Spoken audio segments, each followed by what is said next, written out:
Good afternoon, John here.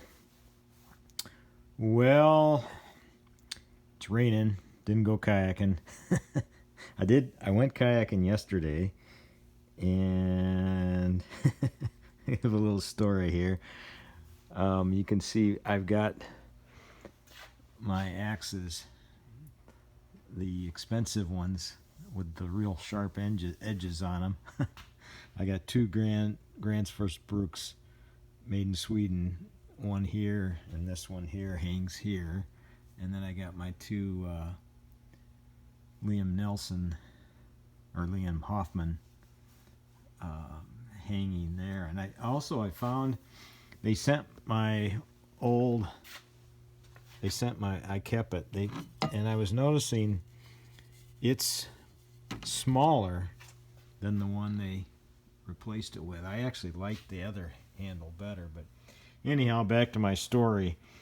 I come back home, and this is out on the workbench with the cover off, and it's all dirty. I asked my wife, I says, "What happened?"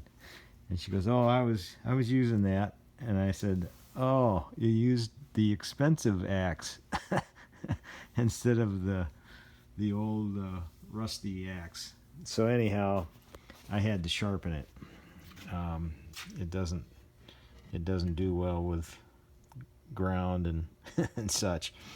But this is how I do it. It had a couple little burrs here. I must have hit something, and I didn't have the camera down there. It had a couple little. You could see where it had hit something hard, and it was. So I use my little die grinder with the air tool. I don't know what these are called.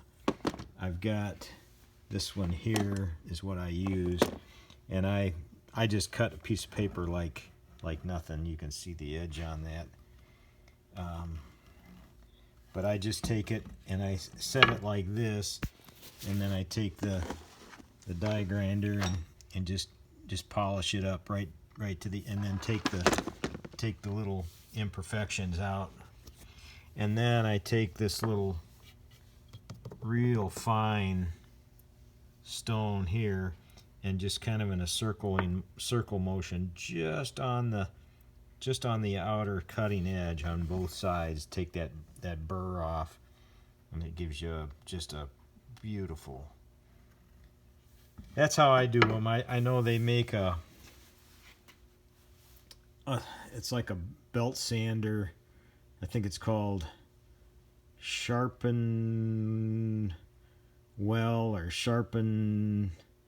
I forget what it's called. It's actually for sharpening knives and axes and that, but they're like $200-300, and I've already got these, and it works fine.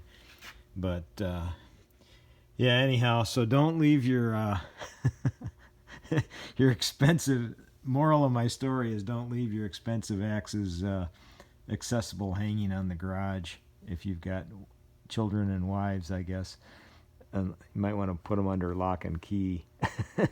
But and I found a use. I got to put a couple more coats on my box here, but this little box that I made, little dovetail box. Remember the one that had the broken, and I filled it. But I made it to where it holds it shut by there's a little friction here on the handle. But I put my my whetstones in there, and my whetstone for sharpening chisels and stuff. They fit perfect. Yeah, they fit. I've got another one in there. It's wet. I'm gonna wait till it dries to put it in there. The bottom's cedar. So yeah, I found a use for it. So, but anyhow, that's how that turned out. It's kind of crude, but I like it. I just like the joinery of the bridle joint. I've always liked the big dovetail joint like that shows.